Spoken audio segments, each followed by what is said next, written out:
আমার তরুণ যুবকেরা আমার ছোট্ট করে একেবারে বলে দিই, আল্লাহর নবী কাবা ঘরের দরজায় তালা মারলেন। তালা মেরে বললেন, হে আমার সাহাবীরা, মক্কার মানুষেরা, আচ্ছা বলো তো দেখি কে পারবে কাবা ঘরের দায়িত্ব নিতে, কাবা ঘরের দেখভাল করতে, খেদমত করতে, কাবা ঘরের খাদেমটা কে হতে চাও? কে চাও বাবা? কাবা ঘরের চাবিটা কে নেবে? কাবা ঘরের দেখাশোনা করবে। হাজার হাজার সাহাবায়ে কেরাম আছেন, মক্কার মানুষেরা আছেন, কারো হিম্মত হয় না নবীর সামনে দাঁড়িয়ে বলবে আমি কাবা ঘরের চাবিটা নেব। হে তরুণ যুবকেরা, যেখানে আবু বকর সিদ্দিক আছেন, ওমর ফারুক আছেন, ওসমান জিন্নুরাইন আছেন, আলী মুর্তজা আছেন, সেখানে কারো হিম্মত হচ্ছে না হাতটা তুলে কাবা ঘরের চাবিটা নিতে চায়। হে তরুণ যুবকেরা, কিন্তু দয়ার নবী রাহমাতুল লিল আলামিন সরকার দু জাহান সুলতান মদিনা আমার আপনার বিশ্ব নবী দয়ার নবী নূর নবী বারবার যখন বলছেন কে নেবে বাবা, কে নেবে, তাই কেউ যদি হাত না তোলে বেয়াদবি হবে, এই কথা চিন্তা করে হযরতে আবু বকর সিদ্দিক রাদিয়াল্লাহু তাআলা আনহু হাতটা তুলে দিলেন। দেওয়ার পরে আল্লাহর নবীকে বললেন, ইয়া রাসূলুল্লাহ, হাবিবাল্লাহ, আমি আপনার সুখের সাথী, দুঃখের সাথী, আমি আপনার হিজরতের সাথী, আমি আপনার গারে সুরের সাথী, আমি আপনার সুখে দুঃখের সাথী। আমি আবু বকরকে যদি কাবা ঘরের চাবি দেন, তাহলে আমি কাবা ঘরটা দেখাশোনার দায়িত্বটা আমি আবু বকর গ্রহণ করব। কিন্তু মনে রাখবেন, আল্লাহর নবী কাবা ঘরের চাবিটা আবু বকরের হাতে দিলেন না। হযরতে ওমর ফারুক, আবার নবী বললেন কে নেবে? নিরুপায় হয়ে ওমর ফারুক হুজুর হাত তুলেছেন। বারবার নবী বলছেন বেয়াদবি হবে। কোন ওমর ফারুক? যে ওমর ফারুকের কথা নবী বলেছেন, লাউকানা বাদি নবিয়ুন লাকানা ওমর, আমার পরে যদি আল্লাহ কাউকে নবী বানাতেন তো হযরতে ওমর নবী হয়ে যেত। সেই ওমর ফারুক হাত তুলে বলছে, হুজুর আমাকে দিন। আল্লাহর নবী হযরতে ওমরকেও চাবিটা দিলেন না। হে তরুণ যুবকেরা, কিন্তু নবী আমার বলা বন্ধ করেননি। বন্ধুরা আমার, তরুণ যুবকেরা আমার, হে আমার মুরব্বিয়ানেরা শুনে রেখে দেন। বন্ধুরা আমার, তরুণ যুবকেরা আমার, হযরতে ওসমান জিন্নুরাইন বললেন, ইয়া রাসূলুল্লাহ, হাবিবাল্লাহ, আমি ওসমানকে আপনি কাবা ঘরের চাবিটা দেন। আমি আপনার জামাতা, আমাকে আপনি এত সম্মান দিয়েছেন, ভালোবেসেছেন, আপনি বলেছেন ওসমান হলো জান্নাতের বন্ধু, ওসমান হলো আমার জান্নাতের বন্ধু। সে আমি ওসমানকে আপনি কাবা ঘরের চাবিটা দেন, আমি কাবা ঘরের দেখভালটা করব, কাবা ঘরের খেদমতটা করব। হে তরুণ যুবকেরা, হে আমার বন্ধুরা, শুনে রেখে দিন বাবা, জেনে রেখে দেন। হে মুসলমান, এমন সময় দেখতে পাওয়া যায় আল্লাহর নবী হযরতে ওসমান জিন্নুরাইনকে কাবা ঘরের চাবিটা দিলেন না।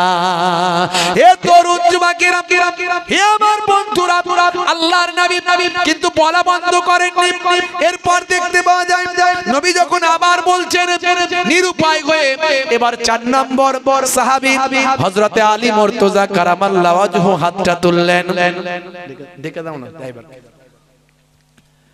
হযরতে আলী মুর্তজা কারামাল্লাহু ওয়াজহু হাতটা তুললেন। কোন আলী? যে আলী মুর্তজা কারামাল্লাহু ওয়াজহু সম্পর্কে আল্লাহর নবী বলেছেন, হে দুনিয়ার মানুষ শুনে রেখে দাও, আনা মদিনাতুল ইলমি ওয়া আলিয়ুন বাবুহা, আমি হলাম ইলমের শহর, আর সেই শহরের দরজা হলেন হযরতে আলী মুর্তজা। জোরে হবে না? আরে জোরে হবে না? ফারিস্তা জিবরাইল আলাইহিস সালাম এসে আল্লাহর নবীকে বলছেন, হুজুর, হুজুর, আপনি ইলমের শহর, এতে লা শাক্কা, কোনো সন্দেহের অবকাশ নাই। কিন্তু হযরতে আলীকে আল্লাহ এমন কি ইলম দিয়েছেন যে আপনি বললেন সেই শহরের দরজা? আল্লাহর নবী বললেন, ভাই জিবরাইল, আমার আলীকে তাহলে টেস্ট করে নিন, পরীক্ষা করে নিন। হযরত জিবরাইল ফারিস্তা মানুষের সুরাত নিয়ে মুসাফির হালাতে রাস্তায় হযরতে আলী মুর্তজার সঙ্গে মুলাকাত। হযরতে আলী মুর্তজাকে মুসাফির হালাতে মানুষের সুরাতে গিয়ে সালাম দিয়ে বলছেন, ভাই আলী, আপনি এত বড় একজন যোগ্য সাহাবী, আল্লাহ আপনাকে এত সম্মান দিয়েছেন। দয়ার নবী কি বলেছেন আমি শুনেছি, দয়ার নবী বলেছেন আমি ইলমের শহর আর হযরতে আলী সেই শহরের দরজা। ভাই আলী, আপনার কাছে একটা কথা জানতে চাই, আল্লাহ আপনাকে এত ইলম দিয়েছে, আপনি একটু বলুন না ভাই আলী, একটু বলুন না ফেরেশতা জিবরাইল আলাইহিস সালাম এখন কোথায়? ফেরেশতা জিবরাইল কোথায়? নিজেই তো সামনে মানুষের সুরাতে, কিন্তু গিয়ে টেস্ট করছে, বিদ্যা ইলমের টেস্ট করছে। হে তরুণ যুবকেরা, হে আমার বন্ধুরা, শুনে রেখে দিন বাবা, জেনে রেখে দেন হে মুসলমান, একটুখানি লক্ষ্য করুন বাবা। এমন সময় দেখতে পাওয়া যায় হযরতে আলী মুর্তজা কারামাল্লাহু ওয়াজহুম, সেই সময় হে তরুণ যুবকেরা নিজের চক্ষুখানা বন্ধ করলেন, বাহ্যিক চক্ষুখানা বন্ধ করে কলবের চোখখানা খুলে ফেললেন। হে তরুণ যুবকেরা, কলবের চোখখানা খুলে হযরতে আলী মুর্তজা কারামাল্লাহু ওয়াজহু সেই সময় দেখতে পাওয়া যায় দয়ার নবী, আল্লাহর নবী, আখেরি জামানার পয়গম্বরের ভাই আমার, যিনি একজন চাচাতো ভাই ছিলেন এবং জামাতা ছিলেন বাবা, দয়ার নবী আখেরি জামানার পয়গম্বরের ভাই আমার, মুহাব্বতের সাহাবী ছিলেন হযরতে আলী। অন্তরের চোখখানা খুললেন, বাহ্যিক চোখখানা বন্ধ করলেন, মাথাটা একবার আকাশের দিকে তুললেন, মাথাটা একবার জমিনের দিকে নামালেন, মাথাটা একবার ডান দিকে ঘোরালেন, মাথাটা একবার বাম দিকে ঘোরালেন, মাথাটা একবার সামনে দিকে, চোখ বন্ধ করে মাথাটা সোজা করলেন আর বলে দিলেন ভাই জিবরাইল, ও ভাই জিবরাইল, আপনি মানুষের সূরাতে আমার সামনে হাজির। জোরে হবে না? আর একটু জোরে হবে না? বন্ধুরা আমার, তরুণ যুবকেরা আমার, হযরতে জিবরাইল ফেরেশতা বললেন ভাই আলী, বেয়াদবি নেবেন না, আপনি এত বড় একজন যোগ্য সাহাবী, এত আল্লাহ আপনাকে ইলম দিয়েছেন, ভাই আলী আপনি কেমন করে বললেন আমি জিবরাইল? সেই সময় হযরতে আলী মুর্তজা কারামাল্লাহু ওয়াজহু বললেন এটা আমার নবীর দোয়া, আমাকে আল্লাহ সেই ইলম দিয়েছেন, তাই তো আমি বলতে পেরেছি ভাই জিবরাইল। শুনে রেখে দেন, জেনে রেখে দেন, আপনি যখন আমাকে জিজ্ঞাসা করলেন আমি আমার বাহ্যিক চক্ষু বন্ধ করলাম, কলবের চোখখানা খুলে দিলাম, মাথাটা আকাশের দিকে তুললাম, আমার আল্লাহর কুদরতি ক্ষমতা আমি আলীকে আমার আল্লাহ সাত তাবক আসমান পর্যন্ত মুহূর্তের মধ্যে দেখিয়ে দিলেন। আমি আলী তখন দেখলাম ভাই সমস্ত সবকিছু দেখলাম, কিন্তু জিবরাইল ফেরেশতাকে দেখতে পেলাম না। হে তরুণ যুবকেরা, আমি আমার মাথাটাকে জমিনের দিকে নামালাম, জমিনের দিকে একবার মাথাটাকে নামালাম, আমার আল্লাহ মুহূর্তের মধ্যে সাত তাবক জমিন পর্যন্ত দেখিয়ে দিলেন, কিন্তু আমি হযরতে জিবরাইল ফেরেশতাকে দেখতে পেলাম না। ডান দিকে কাত করলাম, সব আল্লাহ দেখালেন, কিন্তু জিবরাইল ফেরেশতা নাই, সব দেখলাম। বাম দিকে কাত করলাম, সব দেখালেন আল্লাহ, জিবরাইল ফেরেশতাকে পেলাম না। মনে মনে করলাম সবাইকে দেখতে পেলাম, সবাইকে দেখা হলো, কিন্তু একজন মানুষকে দেখা হলো না। আমার সামনে যে মানুষটা আছে সে মানুষটাকে ভালো করে দেখা হলো না। আমি আমার কলবের চোখ দিয়ে মাথাটা সোজা করলাম, আমি চিন্তা করলাম, সব দেখে নিলাম, সবাইকে পেলাম, জিবরাইলকে পেলাম না। এই মানুষটা কে আমার সামনে আছে একটু দেখা দরকার। আমি আমার বাহ্যিক চোখগুলো বন্ধ করে অন্তর চোখ দিয়ে যখন সোজা করে মাথাটা তুললাম, এমন সময় আমার আল্লাহ আমাকে দেখালেন আমার সামনেই তো ফেরেশতা জিবরাইল মানুষের সূরাতে হাজির। জোরে হবে না? সেই হযরতে আলী মুর্তজা হাত তুললেন, হুজুর আমাকে কাবা ঘরের চাবি দেন। আমাকে দেওয়া মানে আপনার কুরাইশ খানদানে থাকবে, আপনার খানদানের মধ্যেই থাকবে, আহলে বায়াতের খানদানের মধ্যে চাবি থাকবে। নবী আমার হযরতে আলীকে ও চাবি দিলেন না। তাহলে দেবেন কাকে? কষ্ট হচ্ছে আপনাদের? হে তরুণ যুবকেরা, লাস্ট ফিনিশিং, একবারে শেষ কথা, টু দি পয়েন্ট, একটু ভালো করে লক্ষ্য রাখুন এই কথাটা। নাই নবীর আখলাকের কথা বলতে গিয়ে এত কথা বলেছি, মাঝে মাঝে পয়েন্ট দিয়েছি, নামাজের কথা বলেছি, সুন্নতের কথা বলেছি, টোটাল আলটিমেটলি সব একটা কম্বাইন্ড কথা আপনাদের মাঝখানে দেওয়ার চেষ্টা করেছি। শেষ উপসংহারটা আপনাদের মাঝখানে দিয়ে যায়।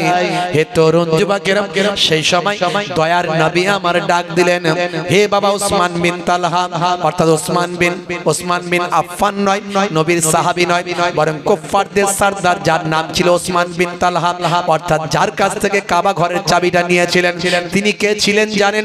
তিনি ছিলেন কুফফারদের সরদার, তিনি ছিলেন কুফফারদের নেতা। সেই ওসমান বিন তালহা পেছনে ছিল, ভয়ে ভীত সন্ত্রস্ত অবস্থায়। যদি নবী একবার অর্ডার দেয় কয়েক মুহূর্তের মধ্যে আমি নেতা, তাই আমাকে ধুলোর সঙ্গে মিশিয়ে দেওয়া হবে, তাই সে নিজে ভয়ে ভয়ে ছিল। তাকে নবী আমার ডাকলেন, হে ওসমান, পেছনে কেন, সামনে এসো। হে ওসমান, শুনে রেখে দাও, তুমি হলে কুফফারদের নেতা, তুমি হলে কুফফারদের সরদার। আজকের দিনে আমার যোগ্য সাহাবা ফলোয়ার্সরা এখানে আছে।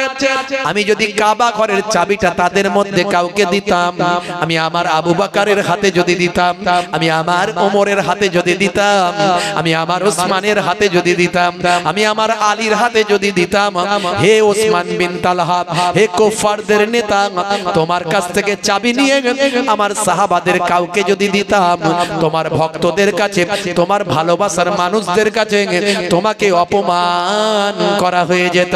কিন্তু আমি নবী, দয়ার নবী, পৃথিবীর বুকে কোন মানুষকে অপমানের জন্য আসি না। নারায়ে তাকবীর। পীরজাদা হুজুর কেবলা, খিদিরপুর পূর্বপাড়া জামে মসজিদের মহান ইসলামিক জলসা। নারায়ে তাকবীর। হে তরুণ যুবকেরা, আল্লাহর নবী বললেন, হে ওসমান বিন তালহা, দূরে কেন, কাছে এসো। আমি তোমার হাত থেকে যদি আমার সাহাবীদের কারো হাতে দিতাম, তাহলে তোমাকে নেতা হিসাবে অপমান করা হতো, তোমার সঙ্গী ভালোবাসার মানুষদের কাছে তুমি অপমানিত হতে। আমি নবী কাউকে অপমান করার জন্য পৃথিবীতে আসি না। এই নাও বাবা, তোমার কাছ থেকে চাবিটা নিয়েছিলাম, কাবা ঘরের চাবি তোমার কাছ থেকে নিয়েছিলাম, আর তোমার হাতে আমি রাসূলুল্লাহ ফিরিয়ে দিলাম। কাবা ঘর জয় হলো, কাবা ঘর মুক্ত হলো, কাবা ঘর শিরক মুক্ত হলো। আমরা মক্কা জয় করলাম, কাবা ঘরে নামাজ পড়লাম, কিন্তু চাবিটা তোমার কাছ থেকে নিয়েছিলাম, আবার তোমার হাতে ফিরিয়ে দিলাম। আল্লাহর নবী ওসমান বিন তালহার হাতে কাবা ঘরের চাবিটা ফিরিয়ে দিলেন। তখনই তিনি ঈমান কবুল করেননি, তখনও তিনি ঈমানদার ছিলেন না বাবা, তখনও তিনি কুফফারদের সরদার ছিলেন। যে মানুষটা ভয়ে থরথর করে কাঁপছিল, আমি কুফফারদের নেতা, সবাইকে ছেড়ে দিয়ে হয়তো আমাকে হত্যা করা হবে। যদি একবার নবী নির্দেশ দেন, নবীর সাহাবারা আমাকে ধুলোর সঙ্গে মিশিয়ে দেবে। অথচ তার এই ভয় থেকে ফিরে এসে তিনি অনেক সম্মান লাভ করলেন, সকলের মাঝখানে সম্মানিত হলেন। আল্লাহর নবী বলেন, বাবা উসমান, হে বাবা উসমান বিন তালহা, আজকে মক্কা শরীফ জয় করো। আমি নবী কাবা শরীফকে মুক্ত করলাম, কাবা শরীফকে সিজদা করলাম, কাবা শরীফকে মুক্ত করে কাবা ঘরে তালা মারলাম, আর আমার হাত থেকে, নবীর হাত থেকে তুমি কাবা ঘরের চাবিটা নিলে, আমি তোমাকে চাবিটা দিলাম। বাবা, আমি রাসূলের হাত থেকে চাবি নেওয়ার পরেও তোমার অন্তরে কি, হৃদয়ে কি এখনো কালেমার আলো জ্বলে না? ওসমান বিন তালহা সেই সময় থরথর করে কাঁপতে কাঁপতে, ঝরঝর করে কাঁদতে কাঁদতে বলেছিলেন, ইয়া রাসূলুল্লাহ, হাবিবাল্লাহ, আপনার ব্যবহার, আপনার আখলাক, আপনার চরিত্র, আপনার ব্যবহারে আমার অন্তরে কালেমা জ্বলে গিয়েছে। আমি বুঝতে পেরেছি আমি ভুল ছিলাম। আপনি না নবী হলে কে হবে? পড়িয়ে দেন মহাবাণী, মহাকালেমা। ওসমান বিন তালহা ঈমান কবুল করলেন। সারা মক্কাবাসী কালেমা পড়ে বিশ্ব নবীর সাহাবা হয়ে গেলে। জোরে হবে না? বন্ধুরা আমার, তরুণ যুবকেরা আমার, এই নবীর সুন্দর আখলাক চরিত্রগুলো মানুষের কাছে আমরা পৌঁছাতে পারছি না। মানুষের কাছে নবীর আখলাক চরিত্র পৌঁছে দিন। আজকে কেসিয়া স্কেলে Tyson Hanuman Gary Miller Michael Jackson ইলিমা দিমাত্রিয়াঙ্কো এরা নবীর শিষ্য হচ্ছে আর আজকে আমরা নবীজিকে নবীর সুন্নত তরিকাগুলো মেনে উঠতে পারছি না নবীর আখলাক চরিত্র মানতে পারছি না নামাজ পড়ি না মুসলমানের ছেলে অপবিত্র অবস্থায় দাঁড়িয়ে দাঁড়িয়ে ট্যাঙ্কের পানি রাস্তার ধারে যেখানে সেখানে দমকল চালিয়ে দিই কথা ঠিক না ভুল কে দেখলো আর কে কি করলো সব দেখার দরকার নাই আমরা নবীর তরিকা ভুলে গেছি আজ থেকে প্রতিজ্ঞা করুন জোরে হবে না আরে জোরে হবে না বন্ধুরা আমার কি সিচুয়েশন কি পরিস্থিতি কি পরিবেশ ভাবুন তো একটু আজকে মুসলমান আহারে আমার নবী কত কষ্ট করে গেছেন একটু এহসাস আমরা করা বন্ধ করেছি মুসলমানের ছেলের 35 কেজি ওজন ধরাকে সরা মনে করেছে tight fitting jeans tight fitting গেঞ্জি সলেমান খানের ভক্ত স্কিন টাইট গেঞ্জি গলায় সোনার চেন হাতের উপর বালা বুঝতে পাচ্ছেন বুকে জুতোর ছাপ কি নাম বলছে হুতো ফারিস্তা বলবে আয় মারবে আল্লাহ তোকে গুতো ফারিস্তা বলবে আয় মারবো কবরে গুতো নাম রেখেছিস হুতো মুসলমানের ছেলে মাথার চারিদিকটা ফাঁকা করে দিয়েছে ওপরটা পায় আমার সেই এই বাবুই পাখির বাসার মতো ঢাকা করে দিয়েছে তাতে আবার খরগোশের কালারের মতো 3 রকম রং করেছে কাকাতুয়ার মাথায় ঝুটি খ্যাঁকশিয়ালি পালাই ছুটি গরু বাছুর দাঁড়িয়ে আছে ঘুঙু পাখি ডাকছে গাছে মুসলমানের ছেলের মাথার চুল দেখলে হাসি লাগে পকেট মার ও মনে মনে করে নায়ক লাগছে মানে নায়ক ইন্টারন্যাশনাল নায়ক বুঝতে পারছেন বন্ধুরা আমার মাথার চারিদিকটা ফাঁকা ওপরটা ঢাকা কিরে ভাই বলছে বাটি চুল সেদিন একজন বলছে হুজুর দেখুন মনে হচ্ছে না মাথায় টুপি পরে আছে কালো চারিদিকটা ফাঁকা চকচক করছে ওপরে কি একটা টাক মতো বসানো আছে বুঝতে পারছেন হাই রে হাই আজকালকার পোলা দেখো সঠিক পথে চলে না পিতামাতা গুরুজনের কথা তারা শোনে না চুলগুলো ছোট ছোট প্যান্ট শার্ট আটো সাটো সুজোরা পায়ে দিয়ে পেছনে ব্যাগ নিয়ে লাল লাল জুতো পায়ে চোখে কালো চশমা গায়ে হাতে ট্যাটু আঁকা হেঁটে চলে আঁকা বাঁকা কাছে গেলে দেখা যায় সুস্থ ছেলে না কাছে গেলে দেখা যায় সুস্থ ছেলে না তিরঙ্গার দুর্গন্ধে টেকা যায় না তিরঙ্গার দুর্গন্ধে টেকা যায় না যেখানে বসবে পুছ যেখানে বসবে পলিথিন তুলে পচিয়ে দিয়ে বেরিয়ে যাবে একদম জীবনে ঘাস জন্মাবে না সেখানে বুঝতে পারছেন আমি মাঝে মাঝে ভাবি এদের বউগুলো টেকে কি করে এদের বউগুলো কি করে টেকে ঘরে আবার ভাবি মেয়েরা তো মায়ের জাত আর মুসলিম ঘরের মায়েরা স্বামীর বিরুদ্ধে যাবে না নবীর তরিকা তারা মেনে চলে আহারে আমার স্বামী বুঝতে পারছো আমার তো একদম সহ্য হয় না তিরঙ্গা গুটকা আর সিগারেটের ধোঁয়া একদম সহ্য হয় না একজন মুসাফা করতে এসেছে দূর থেকে আমি মুসাফা করছি আসসালামু আলাইকুম দেখছি চেবাচ্ছে বলতেও পাচ্ছি না কি আর বলবো কমিটির ছেলে বুঝতে পারছি মাল করি নজরানা দিতে এসেছে বললে মনটা খায় হুজুরকে নজরানা দিতে এসেছি হুজুর আবার বলছে হাতটা মুসা ওয়ালাইকুম আসসালাম আমি মনে মনে করছি সর্বনাশ কাছে না আসে দূর থেকে যা হবার হোক সে হলে কি হবে আমি বললে কি হবে কানের কাছে এসে বলছে হুজুর সে এসে গেছে কানের কাছে হুজুর তুয়া করবে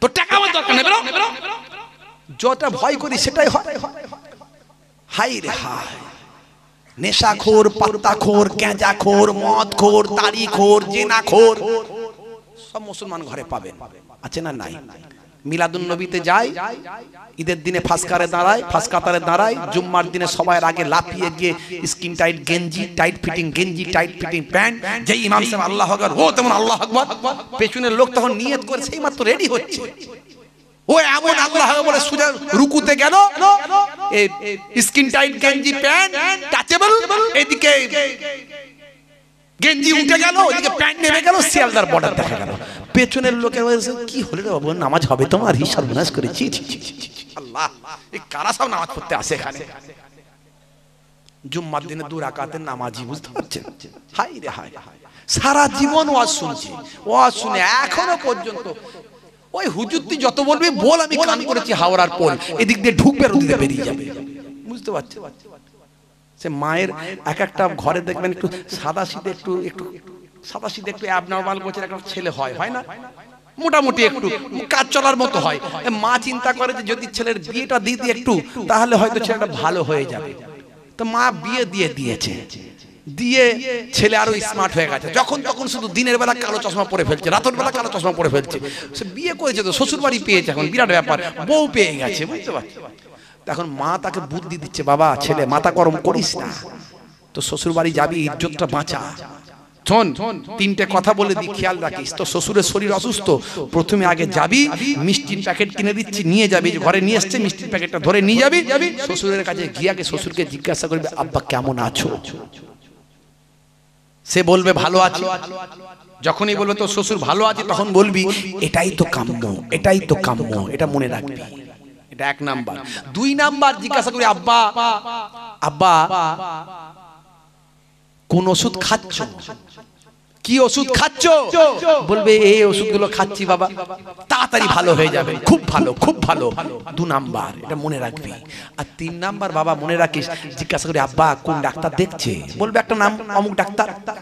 তখন বলবি আব্বা খুব ভালো ডাক্তার, খুব ভালো ডাক্তার, তাড়াতাড়ি ভালো হয়ে যাবে, খুব ভালো, খুব ভালো। এই 3টে শুধু ভালো ভালো করবি, 3টে কথা মনে রাখবি বাবা। স্মার্টনেস হয়ে একদম চোখে কালো চশমা ফসমা পরে একদম ইন টিন করে ছেলে মিষ্টির প্যাকেট নিয়ে শ্বশুর বাড়ি সোজা গিয়ে কারোর সঙ্গে কোনো কথা না বলে, আমার শ্বশুর কোথায় আছে বলো আগে। সোজা শ্বশুর বিছানায় পড়ে ছটপট ছটপট করছে, তার মানে লাস্ট সিনের পরের সিন চলছে, বুঝতে পারছেন? ছটপট ছটপট করছে, খুব অবস্থা খারাপ। শ্বশুরের কাছে গিয়ে বলছে আব্বা কেমন আছো? যেই বলেছে শ্বশুর বলছে মরে গেলেই ভালো হয় বাবা।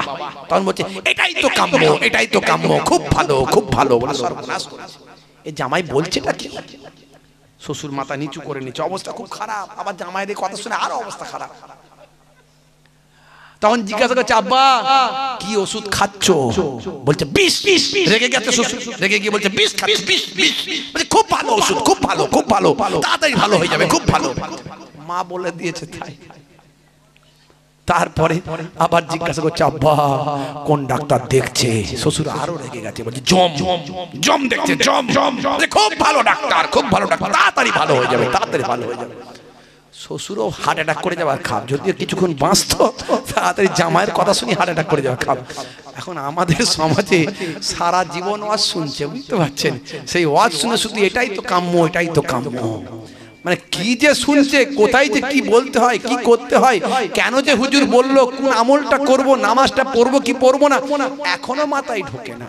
ছেলেরা দেখবেন সারা রাত ওয়াজ শুনে সকালবেলা হুজুরের সঙ্গে মুসাফা করে মনে মনে করছে আল্লাহ গো, এই ফুরফুরা শরীফের ছোট হুজুরের নাতি পিননগর হুজুরের পোতা এসেছিল, ওয়াজ অনেক শুনলাম, মাশাআল্লাহ পাতা ঝরে গেছে। মাহবুব গো আজকে এই মজলিসে থেকেছি, অনেক দোয়া নিয়েছি, অনেক ওয়াজ শুনেছি, এতদিন ধরে লটারি কাটছি, একদম লাগেনি।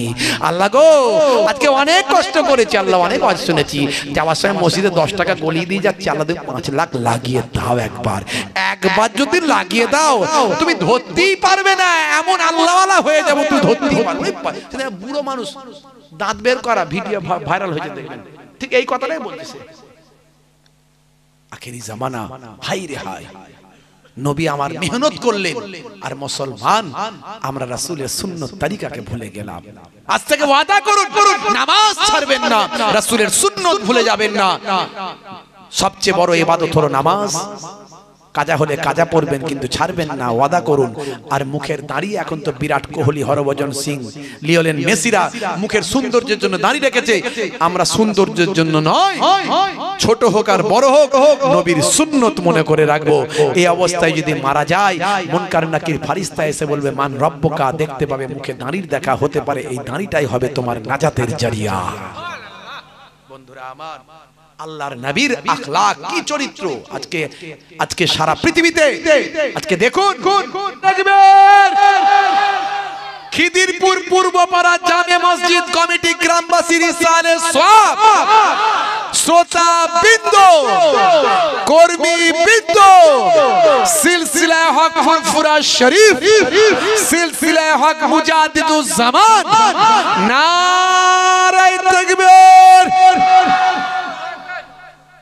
2 বছর আগে দাওয়াত করেছিল ভাইরা, 2 বছর পরে এসেছি, বুঝতে পারছেন? আল্লাহ আনিয়েছে, আপনাদের কষ্ট বেশি হয়ে গেল বেশি। 2 বছর পরে পেয়েছেন ভাই, একটু আমি বেশিও বলে ফেলেছি, আপনারা বেশি শুনেছেন, হয়তো কষ্ট হয়ে গেছে। আর নয় ওই ভাই মাশাআল্লাহ। তো ভাইরা আমার, যাই হোক বিদায় নেব, যাওয়ার আগে মসজিদের উন্নতি কল্পে একটু সাহায্য করবেন। মসজিদ কার ঘর? যারা বলেন কার ঘর? আওকাত থাকলে 10 টাকাও সাহায্য করবেন। এই 10 টাকাটা 10 টাকা থাকবে না, 10 লক্ষ টাকা দান করার সওয়াব হয়ে যাবে। তবে হ্যাঁ, কার হবে? যার দেওয়ার ক্ষমতা নাই সে 10 টাকা দিয়েছে তাই, কিন্তু যার ক্ষমতা আছে তাকে বেশি দিতে হবে। আর যদি দান দেওয়ার ভয়ে কেউ পালায়, আল্লাহ নারাজ হবে। আল্লাহ বলবে তুই আমার ঘরেতে দান দেওয়ার ভয়ে পালিয়ে গেলি। হাজী নাসির হোসেন সাহেব 1000 টাকা নগদ দিলেন, জোরে বলুন আল্লাহুম্মা আমিন, বলুন না আল্লাহুম্মা আমিন, নারে তাকবীর। আর 2-1 ভাই 100 করে 20 টাকা আরো কিছু টাকা আমার ও আচ্ছা বাচ্চা ছেলেটা দাদু জানের জন্য, আরো আত্মীয়দের জন্য, হ্যাঁ আরো 400 টাকা পরে দেবে। নাম বলে দাও, তোমার আব্বার নাম বলো। জনাব তরুকিল মোল্লা সাহেব 100 টাকা নগদ দিয়েছেন ছেলের হাত দিয়ে, আর দাদা জানের ওনার আব্বার মাগফিরাতের জন্য 400 টাকা আরো বাকি রেখেছেন। জান্নাতের বাগানে ওয়াদা করলেন পৃথিবীর শ্রেষ্ঠ ঘর সেটা হলো মসজিদ। কাবা ঘরটাও আল্লাহর ঘর, আর আপনার গ্রামের মসজিদটা কার ঘর? যেমন কার ঘর? আল্লাহর ঘর। মাশাআল্লাহ।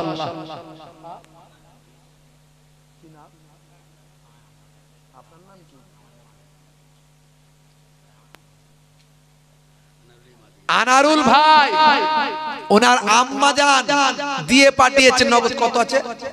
5000 টাকা নগদ আল্লাহর ঘর মসজিদে দিয়েছেন। জোরে বলুন আলহামদুলিল্লাহ, জোরে বলুন আলহামদুলিল্লাহ। মসজিদে দান করলে ডাইরেক্ট সদকায়ে জারিয়া হয়, আমার কথা নয়, দয়ার নবীর কথা। সাবউন তাজরি লিল আবদে বাদা মাউতিহি ওয়া হুয়া ফি কবরিহি। নবী বলেন 7টা ভালো কাজ আছে মানুষ মারা যাওয়ার পরেও কবরে পড়ে পড়ে সওয়াব পায়। মানে আল্লামা ইলমান আও কাসারা নাহারান আও হাফারা বীরান আও গারাসা নাখলান আও বানা মসজিদান আও ওয়ারাসা মাসহাফান আও তারাকা ওয়ালাদান ইস্তাগফির লাহু বাদা মাউতিহি। 7টা ভালো কাজ, তার মধ্যে একটা হলো আও বানা মসজিদান। যদি কেউ মসজিদ বানায়, এই মসজিদে সাহায্য করে, 1 বস্তা সিমেন্ট দেয়, 5 বস্তা দেয়, 1000 দেয়, 500 দেয়, 200 দেয়, 100 দেয়, 10 দেয়, 20 দেয়, পয়সা দেওয়ার একটুও ক্ষমতা নাই, বালি বয়ে, মাটি বয়ে, ইট বয়ে সাহায্য করে। মাশাআল্লাহ। আমার ভাই কিছু টাকা দিয়ে গেলেন, একটা বাচ্চা ছেলে দিয়ে গেলেন। মাশাআল্লাহ। আব্দুল আজিজ মোল্লা সাহেব 4 কেজি তেল, মাজিদা বিবি 20 কেজি চাল। জোরে বলুন মারহাবা, বলুন আল্লাহুম্মা আমিন। যদি বান্দারা দেয়,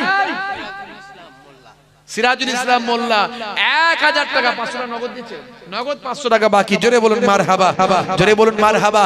বান্দারা 1 দেবে, আল্লাহর কোরআন বলছে আমি 10 দেব। জোরে বলুন সুবহানাল্লাহ। আল্লাহর কোরআন কখনো মিথ্যা হবে না। আল্লাহর কোরআন বলছে, কোরআনের ইবারতটা এই হাফেজ সাহেবরা আছে, আলেম ওলামারা আছে, জিজ্ঞাসা করুন। আল্লাহর কোরআন বলছে মান জাআ বিল হাসানাতে ফালাহু আজরু আমসালিহা। বান্দা 1 দিবি, আমি আল্লাহ 10 দেব। জোরে বলুন সুবহানাল্লাহ। জোরে হবে না? হাজী শফিকুল সাহেব 1000 টাকা। জোরে বলুন আলহামদুলিল্লাহ, জোরে বলুন আলহামদুলিল্লাহ। নারে তাকবীর। একটু নিয়ত করে দান করেন। বাপ কবরে, মা কবরে, দাদা কবরে, দাদি কবরে, নানা কবরে, নানি কবরে, সংসারে শান্তি, ছেলে মেয়েদের পড়াশোনা, ইজ্জত সম্মান, কারবারে উন্নতি। ভাই আমার, বিপদ আপদ মুসিবত থেকে হেফাজত, অসুস্থ আছে সুস্থতার জন্য এর থেকে ভালো জায়গা আর কিছু নাই। দুনিয়ার শ্রেষ্ঠ জায়গায় বসে, জান্নাতের বাগানে বসে, পৃথিবীর শ্রেষ্ঠ ঘর আল্লাহর ঘরের জন্য, মসজিদের জন্য দান করলে সাদকায়ে জারিয়া হবে। আল্লাহর কোরআন বলছে 1 বদলে 10, নবীর হাদিস বলছে, হাদিসে কুদসি 1 বদলে 10, 100 700 বেহিসাব মালে মালামাল। ভাইরা আমার, তাড়াতাড়ি আপনারা ওয়াদা করুন। 100 200 500 1000 2000 5000। একটা বাচ্চা ছেলে 200-300 টাকা দিয়ে গেল খুচরো কিছু। আর আমার ভাই কত 2000 টাকা ওয়াদা ছিল। ভাইয়ের নাম কি? আরিফুল সাহেব 2000 টাকা ওয়াদা ছিল, দিয়ে গেল। মাশাআল্লাহ। কিছু খুচরো পয়সা দিল, আল্লাহ কবুল করুন। জোরে বলুন আলহামদুলিল্লাহ। নারে তাকবীর। এক বাচ্চা ভাই আমার 120-30 টাকা দিয়ে গেল। মাশাআল্লাহ। আমার বাপজি কি নাম? কি নাম? আব্দুল মাজেদ সাহেব, ওনার আব্বার মাগফিরাতের জন্য উনি 500 টাকা নগদ দিয়ে গেলেন। আল্লাহ কবুল করুন, বলো আল্লাহুম্মা আমিন। নারে তাকবীর। কি নাম? কার নাম? তোমার আব্বার নাম? আবু ইব্রাহিম মোল্লা। বাচ্চাকে পাঠিয়েছে 1 কেজি সরষে, 1 কেজি না ক কেজি? 1 কেজি সরষের তেল। জোরে বলুন মারহাবা, বলুন মারহাবা। নারে তাকবীর।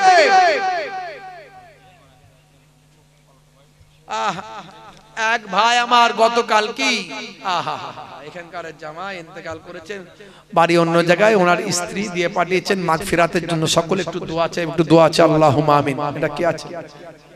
একজন 100, একজন 50 দিয়েছে। একটু দোয়া চাই। আল্লাহুম্মা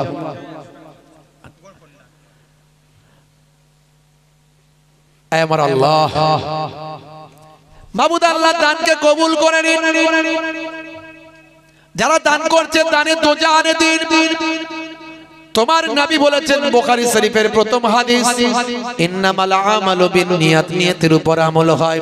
তোমার বান্দারা যারা নিয়ত করে করে দান করছে, মাবুদ, কেউ বাপের জন্য দেয়, কেউ মায়ের জন্য দেয়, কেউ দাদা দাদির জন্য দেয়, কেউ নানা নানির জন্য দেয়। মাবুদ আল্লাহ, আমার রব, আমার স্রষ্টা, তুমি এদের দানকে কবুল করে দোজানে দাও, হায়াত কিসমত দারাজ করে দাও, ছেলে মেয়ে বিবি বাচ্চা আল্লাহ ওলাদ দিন সুখের সংসার বানিয়ে দাও, কাজে কারবারে উন্নতি দাও, হালাল তেজারতে ব্যবসা বাণিজ্যে উন্নতি দাও, মালে মালামাল করে দাও। তোমার কোরআনের ওয়াদা তুমি রক্ষা করো মাবুদ।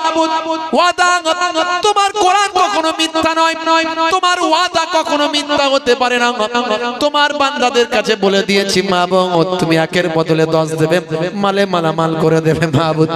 মাবুদ গো, যারা দেব কি দেব না চিন্তা করছে, তাদের মনে হৃদয় নরম করে দাও। তারা যদি না দেয়, নামাজের জায়গাটা কেমন ভাবে তৈরি হবে, মসজিদের উন্নতিটা কেমন ভাবে হবে, কাজগুলো কেমন হবে, কেমন করে মসজিদের খেদমত হবে, দেখাশোনা হবে, মসজিদের প্রয়োজন কেমন করে মিটবে। তোমার বান্দারা যদি না দেয়, আফটার জেনারেশন কেমন করে নামাজ পড়বে, ইবাদত করবে। মানুষ মারা গেলে কবরে চলে যাবে, তার সন্তান নামাজ পড়ে যখন হাত তুলবে, আমার আল্লাহ সন্তানের ইবাদত, মসজিদের খাতিরে, নামাজের খাতিরে সন্তানের ইবাদতকে ফেরাতে পারবেন না। তার বাদাউলাতে বাপ মায়ের কবরটা গোলাপ ফুলের বাগান বানিয়ে দেবে। আহারে সেই সন্তানদের তুমি দেবার তৌফিক দাও। কেউ বাপের জন্য দেয়, মায়ের জন্য দেয়। মাবুদ আল্লাহ, তুমি জিন্দাকে মুর্দা বানাতে পারো, মুর্দাকে জিন্দা বানাতে পারো। দোয়ার ওসিলায় তুমি তাকদীর পরিবর্তন করে দিতে পারো। দোয়ার ওসিলায় তুমি ধনীকে গরিব বানাতে পারো, গরিবকে ধনী বানাতে পারো। তুমি চাইলে